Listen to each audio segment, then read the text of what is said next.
I was at a point in my career where I thought I needed some form of guidance, and then I came across Ladder Tech, and I felt this was my opportunity to get the needed direction. The mentorship program has impacted my career so well.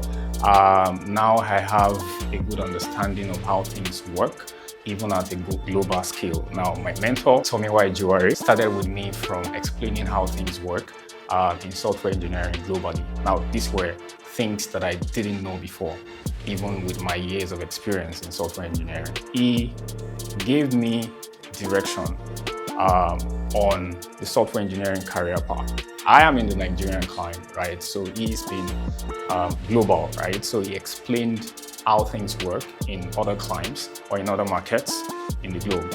And that really touched me and really opened my mind to what is possible. Another thing that I've learned from him, he said one day, I can never fail this kind of interview.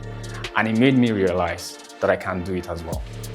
Where I get to the point where I say, I can never fail this because I know it so. Cohort 5 application begins in September 2025. Watch out.